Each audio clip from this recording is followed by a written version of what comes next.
Comparing texts isn't a checklist. Both have mothers, both have sad endings. That's observation, not analysis.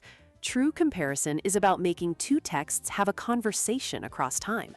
What does one reveal about the other that you'd never see if you study them alone? The goal is to use one text as a lens on the other. This juxtaposition creates understanding. You start to see what's universal, concerns that echo for centuries, and what's specific to a certain time and place.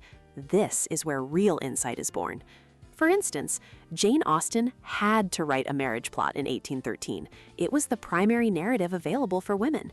A modern rom-com chooses to, revealing how deeply that story persists, even when so much has changed.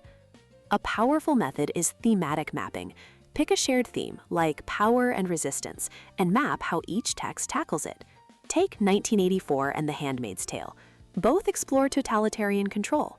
But in Orwell's world, the protagonist, Winston, faces ideological terror.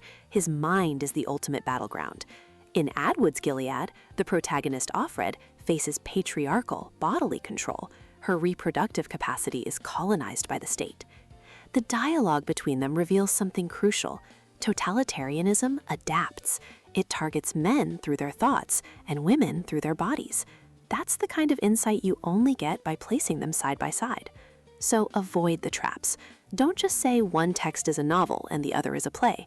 Explain what that difference means for the story being told. One gives us internal thoughts. The other must reveal psychology through external action. Comparison isn't about listing facts. It's about interpreting the conversation.